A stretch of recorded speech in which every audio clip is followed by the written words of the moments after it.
Right now, Pittsburgh's best sports show is about to begin. Call us or tweet us. We've got things to talk about on the Ireland Contracting Nightly Sports Call. Good evening, everyone. Bob Pompeani here in the Fan Cave as we welcome you inside the Ireland Contracting Nightly Sports Call 7 nights a week. We're on the air here at KDKA Plus on 93.7 The Fan, which is where we find our friend Andrew Fillipponi, who's up there tonight after a lively PM show today. And Andrew, you heard the governor of West Virginia is not happy. In fact, he is planning to launch an investigation. Are you a fan of government intervention when it comes to sports? And do you think they have a case?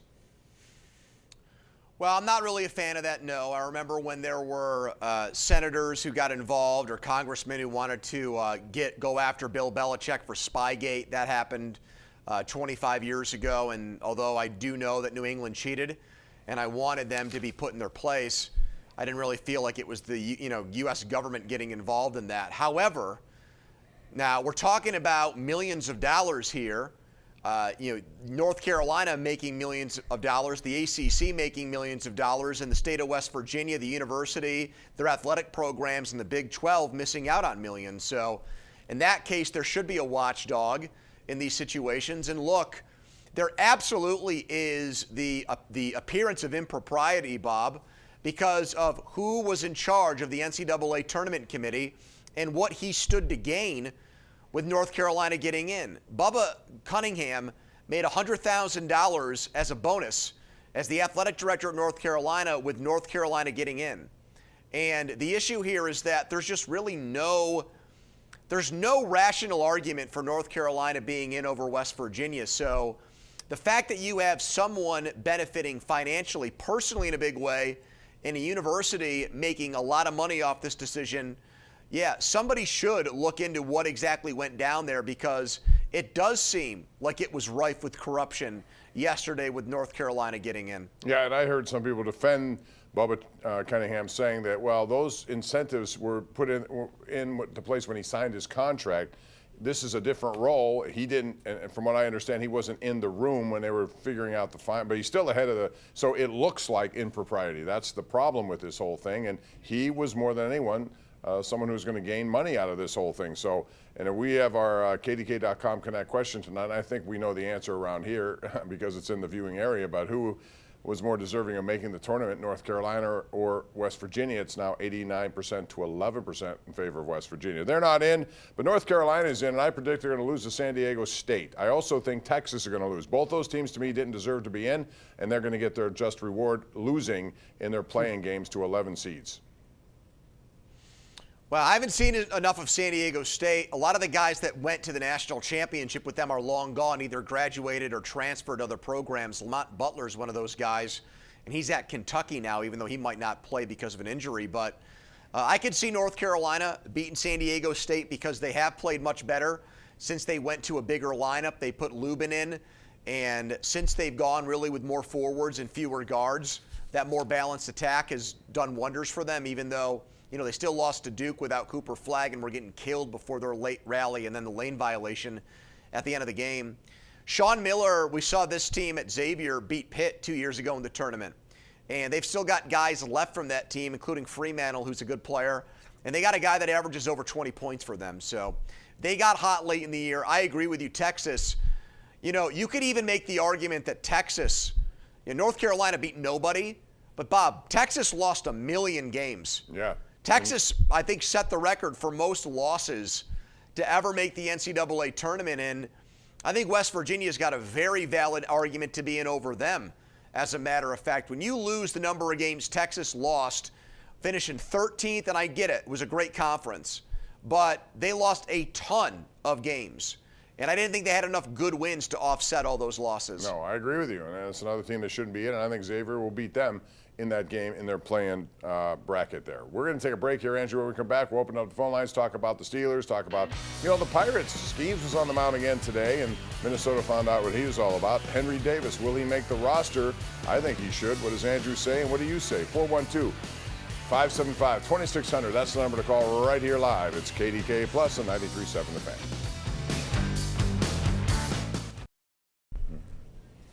All right, welcome back. Our tweet of the night brought to you by Xfinity.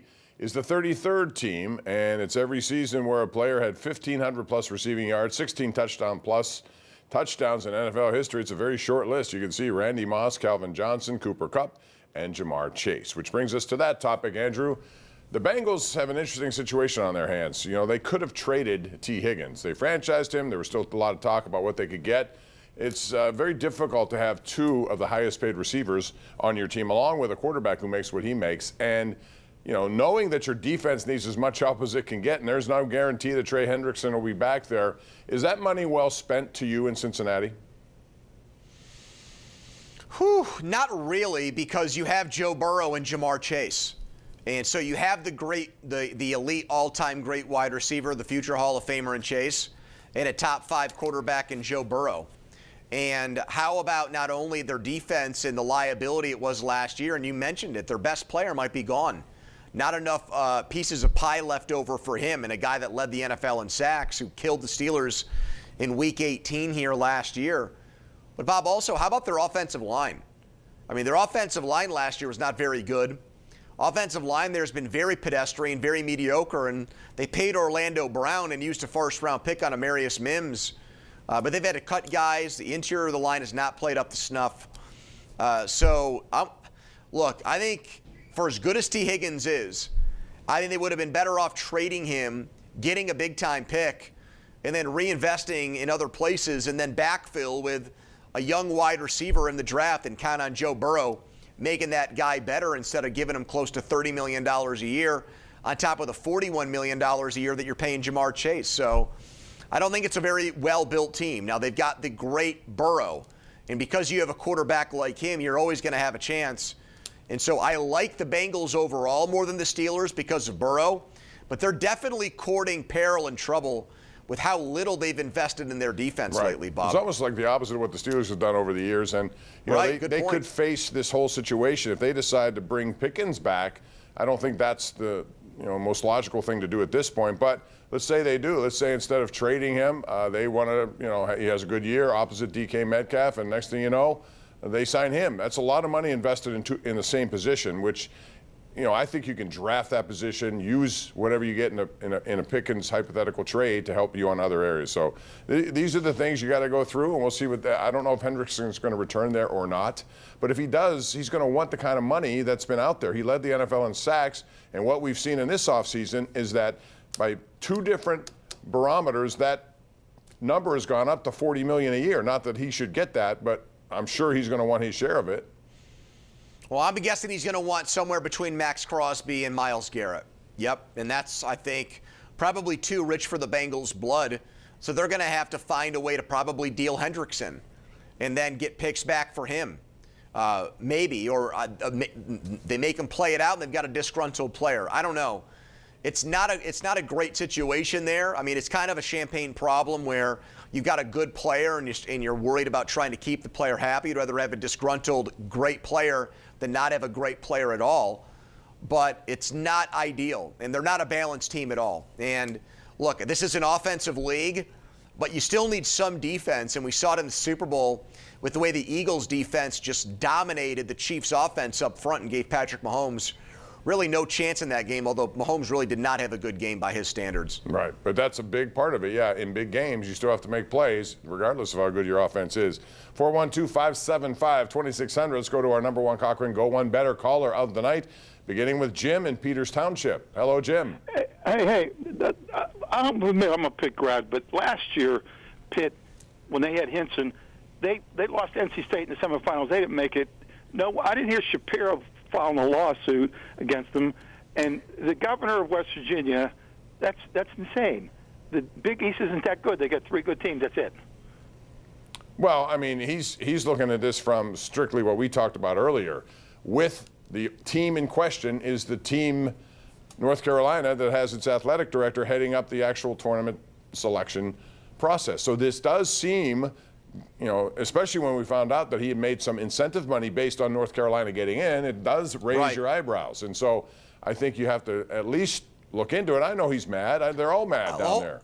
I mean, is the caller saying there that if this happened to Pitt and it looked like an athletic director benefited financially from his team getting in, even though objectively the resumes weren't even really comparable, that he would just be okay with that and wouldn't want.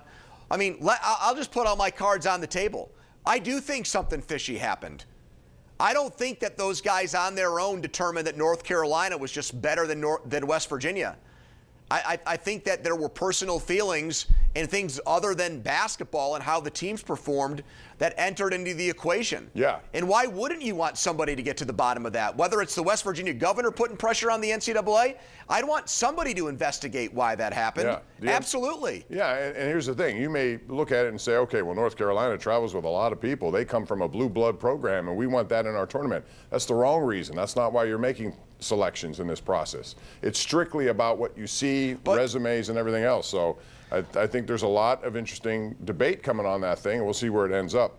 All right, let's go back to the lines. We begin with this. We got Chuck in Uniontown, who's been calling us Chuck. quite a bit. I haven't heard from you in a while, Chuck. How are you? Yeah, thank you. I'm okay.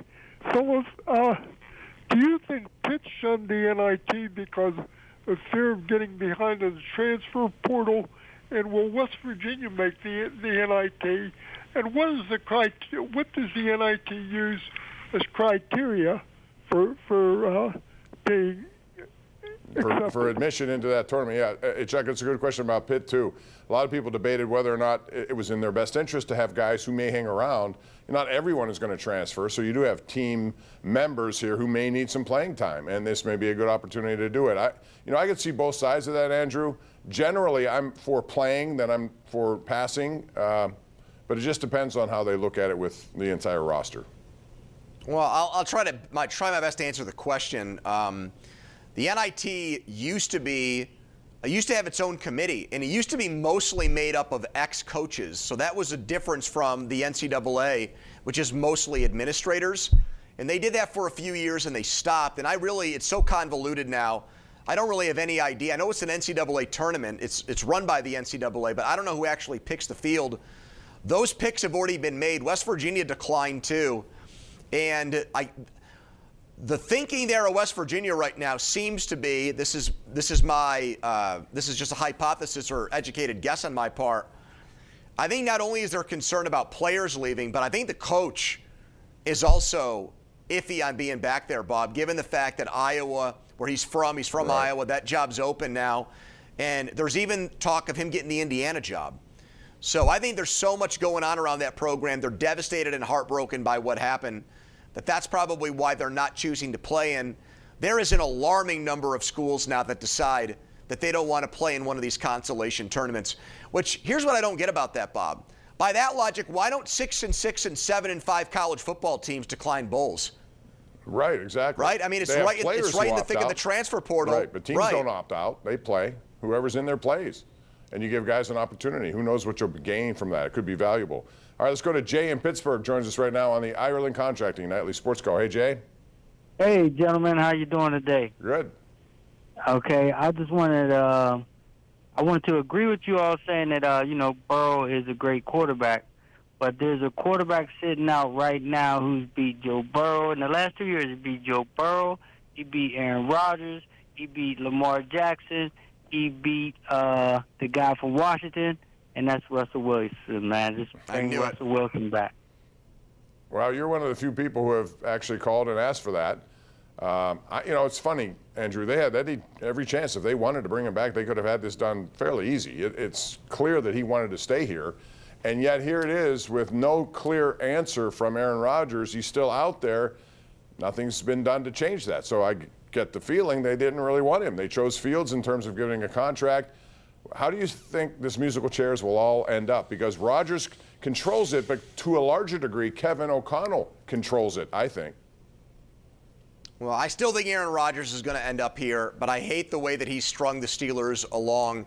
And I hate that the Steelers have just basically allowed for them to be used as a pawn in Aaron Rodgers' game. So I do think it'll happen because ultimately I think Minnesota will decide against Aaron Rodgers, and that'll mean he'll come here. But it is embarrassing the way that the Steelers have allowed Aaron Rodgers to manipulate them in this negotiating game, and it's because I think Rodgers and his people rightfully understand that the Steelers don't want to go back to Aaron Rodgers, and there's really not much else left out there on the quarterback market. Although, Bob, I know he's the same age, and I don't think the Steelers would win with him, but go look up how many touchdown passes Joe Flacco has thrown in the last 16 games. Yeah, more than It's 33. Or more than It's Russell more Wilson. than Rodgers. And Yeah. nobody wants him, which is crazy because He's younger than I think Rodgers. and I think the same rule applies to Rodgers as it does Flacco. If the guy gets protection, he can win. And we saw it last year in Cleveland, or 2 years ago in Cleveland, and then when the line was bad in the Houston game, he got destroyed and got pick happy. But when that line protected him against the Steelers this year, Bob, when he came off the bench, he absolutely carved them up like a pumpkin on Halloween. Yeah, I was capable. at that game sitting next to Richie Walsh. Richie had about 9 orange pops during the game. What a horrible habit. I mean, it was brutal. I know I get on you for the cherry addiction, but think about all the calories in the pop that he was drinking. He had like 9 Yeah, but he during still the looks game. fine. He doesn't worry about it. It doesn't show on him. It's a Those metabolism maraschino thing. cherries do have an impact on me, however. Don't you agree? What? He's got a great metabolism. He He must does. have an outstanding I wish metabolism. I had that, but then again, he's younger. Well, he's a little older than you, but he's in the same bracket. When you get to where I am, nothing changes. It doesn't go away, so you have to really watch what you consume. Anyway, we're consuming more of your calls when we come back. It's 412-575-2600. The Ireland Contracting Nightly Sports Call continues on KDKA Plus and 93.7 The Fan.